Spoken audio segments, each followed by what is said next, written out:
En la siguiente imagen, identifique las partes del músculo estriado y los tipos de hipertrofia. En esta primera imagen, la imagen es hipertrofia plasmática. Y en la segunda, hipertrofia sarcomérica e hipertrofia sarcoplasmática. En la sarcomérica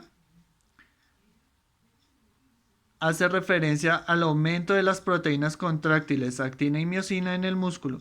Ello implica que las fibras musculares aumenten de tamaño y este tipo sirve para aumentar básicamente el nivel de fuerza y es muy recurrido en atletas de levantamiento de pesa o de peso o de fuerza en general. Y la hipertrofia sarcoplasmática es la que busca el aumento del plasma muscular otorgando un gran tamaño en menos peso que la sarcomérica y de forma más estética. Es la propia en atletas del fitness y de culturistas y no implica el aumento de la fuerza. Además, la mayoría de este aumento muscular está en el fondo del agua.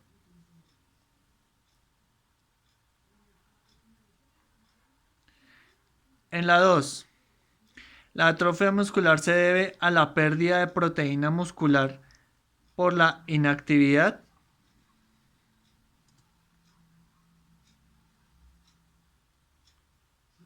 Esa es verdadera. La número 3, las hormonas son mensajeros químicos segregados por el hipotálamo a la sangre por células especializadas.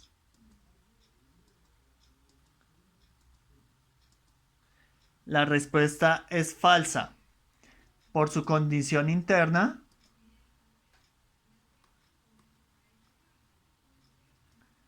lo que busca es mantener un equilibrio totalmente de su cuerpo. Para la respuesta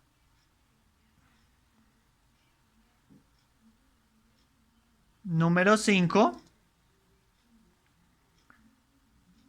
la pregunta es, complete los espacios según corresponda.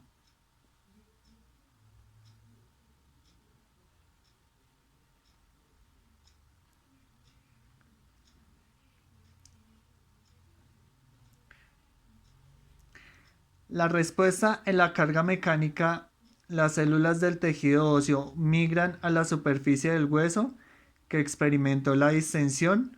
Comienza el proceso de modelado, reparación ósea. ¿Qué célula ósea es la responsable?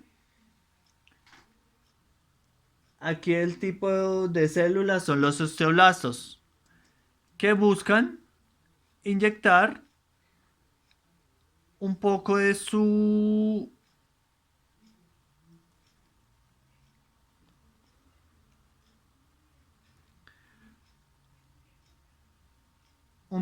célula hacia la fibra, hacia la célula ósea para permitir un óptimo desarrollo de ella. Con respecto a la pregunta número 6, se denomina gasto cardíaco o débito cardíaco al volumen de sangre expulsado por un ventrículo en un minuto. El gasto cardíaco constituye la resultante final de que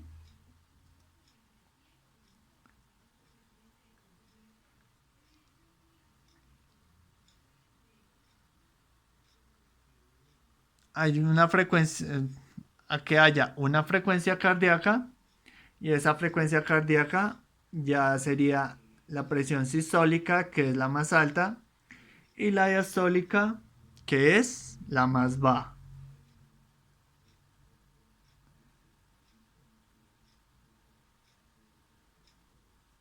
Para la pregunta número 8, el intercambio gaseoso se realiza en los vasos pulmonares. Entonces,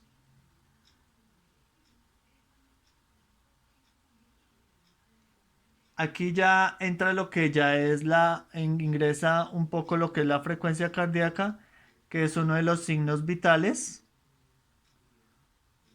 que son los indicadores más importantes de la salud en el cuerpo humano. Mide la cantidad de veces por minuto que el corazón late. Entraría lo que es el volumen sistólico, que es el número de veces por minuto que late nuestro corazón. Y principalmente se realiza en los vasos pulmonares.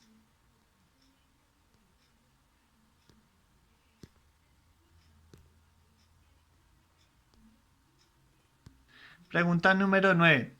En la respiración anaeróbica, el piruvato se utiliza como punto de partida para, primero, debe haber una alimentación y que nos permita y que nos dé energía. De aquí ya se realizaría un proceso de glucólisis por todo nuestro cuerpo para, para permitir formar el primero, y aquí este sería el primer paso para nuestra respiración celular. Pregunta número 9. En la respiración anaeróbica, el piruvato se utiliza como punto de partida para la producción de energía, porque el piruvato es un compuesto de importancia crucial, ya que es el producto final de la glucólisis. La glucólisis es el primer paso en toda la respiración celular, y el piruvato actúa de soporte en la unión entre las vías aeróbicas y anaeróbicas. La número 10. Cuando se habla de la ley de Frank-Starling, hace referencia a que a mayor distensión, mayor contractibilidad.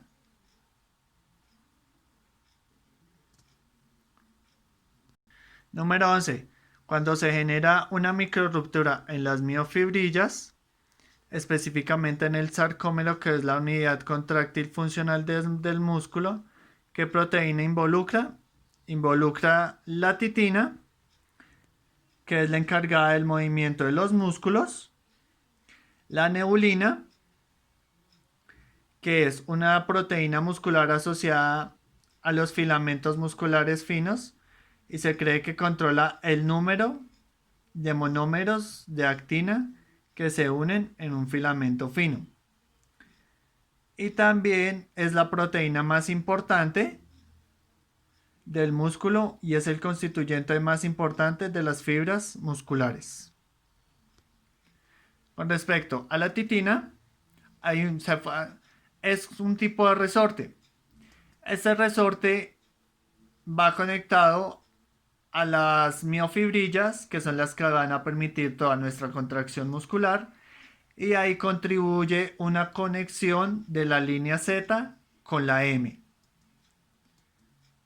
De aquí, estas líneas se utilizarían ya más en la parte muscular al momento de realizar dicho movimiento.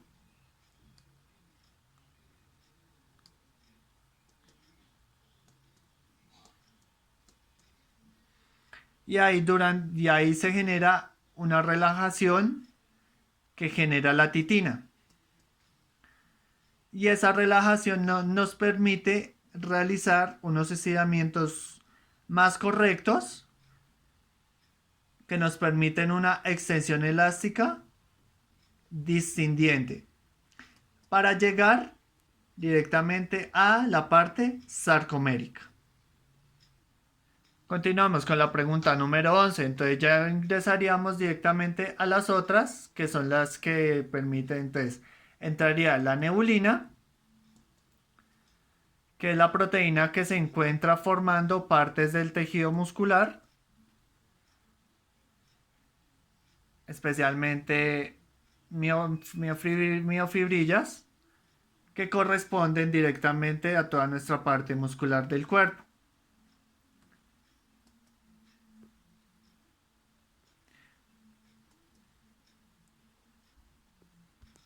Seguimos con la pregunta número 11, que ya sería la miosina,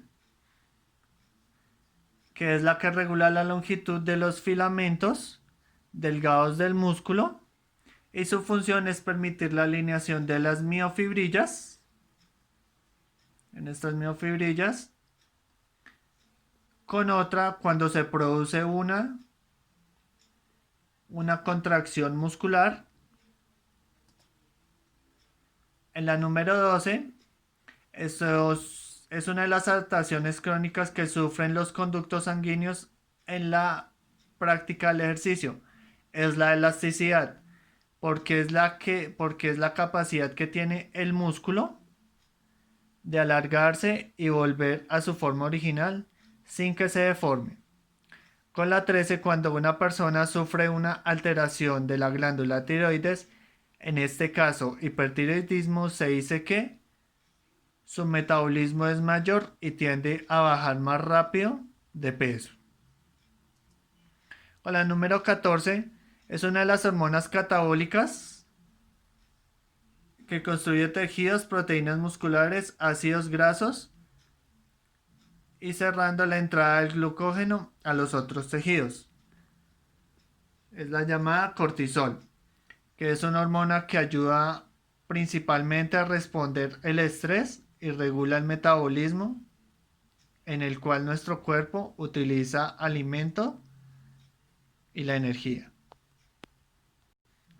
Número 15. Enumere los músculos abdominales según su posición de superficial a profundo. Tenemos el primero, que es el oblicuo mayor. El oblicuo mayor, también llamado externo, la función principal es realizar una inclinación hacia el mismo lado y su origen es la cara lateral de las costillas. Si nos podemos dar cuenta, cara lateral de nuestras costillas, de la 5 a la 12, y por medio de una digitalización cerrada se van entremezclando con la de los músculos serrato mayor y dorsal ancho.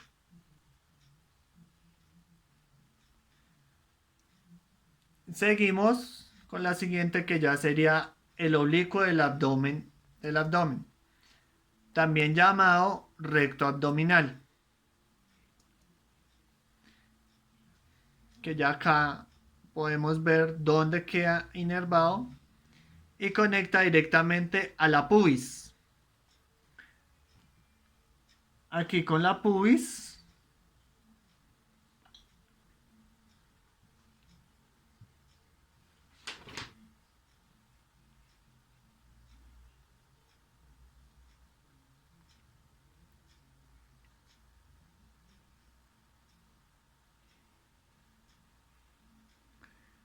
conecta directamente a la pubis en la cara interna de las últimas 5 o 6 costillas de la cara posterior. Seguimos con la pregunta número 15 y ya sería nuestro oblicuo interno. Se encuentra en toda la cresta ilíaca, nuestra cresta ilíaca, en el arco de Falopio y en la apófisis espinosa de L5 a S1. Si nos podemos dar cuenta en la imagen, aquí tenemos L5 y S1, que ya es directamente parte de nuestra columna vertebral. 15. Transverso abdominal. Su origen es en la cara interna de las últimas 5 o 6 costillas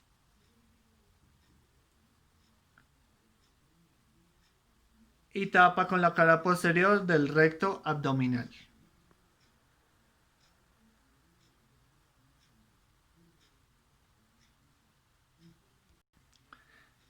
Los pulmones están rodeados por una estructura bilaminar llamada pleura. La pleura es una membrana cerosa que recubre las paredes de la cavidad torácica y los pulmones. Principalmente, esa es su función. Pregunta número 18.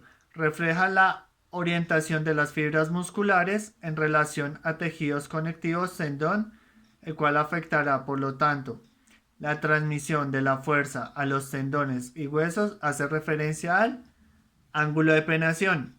El ángulo de peneación es un ángulo formado por los fascículos y la aponeurosis interna.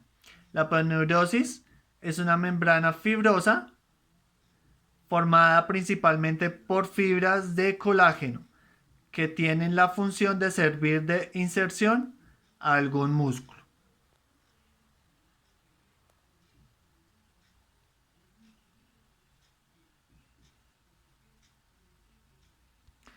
Muy bien.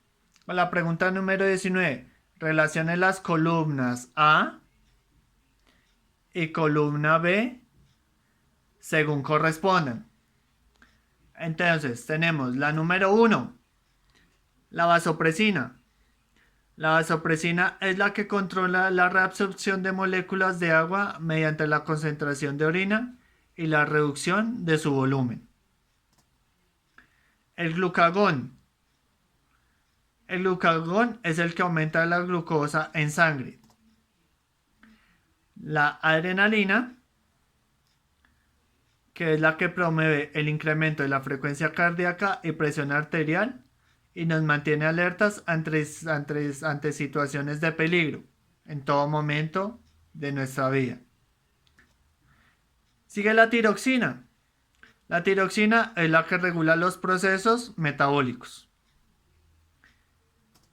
Sigue la testosterona. La testosterona es la hormona sexual principal masculina y un esteroide anabólico. El crecimiento GH.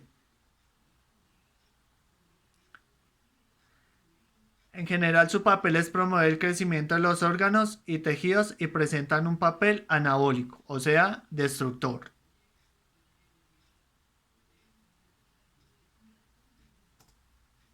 Entraría ya lo que es la insulina.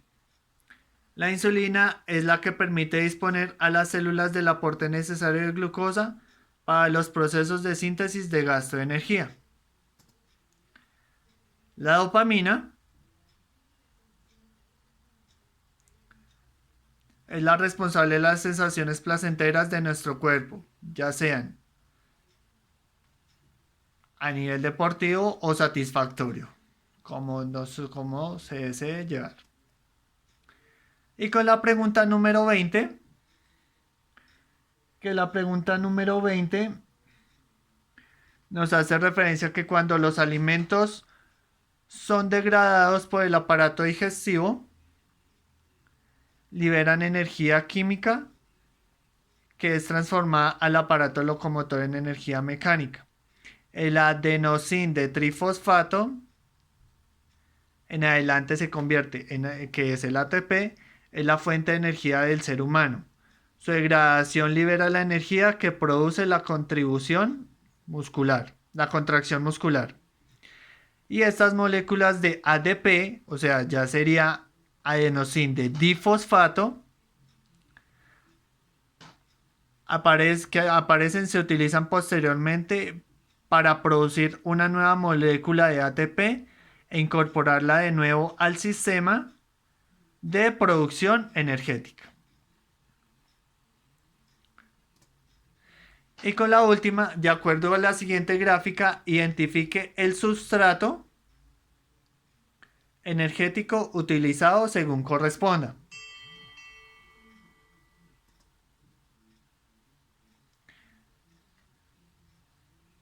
El primero, el sería 200, ya sería láctico y ATP, que es de máxima intensidad.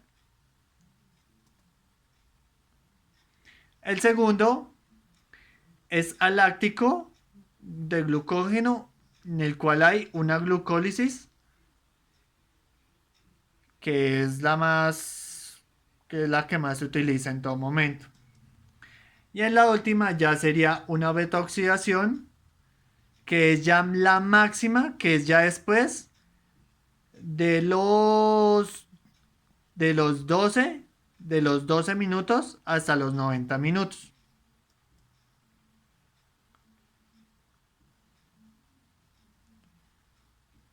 Con esto ya se hace referencia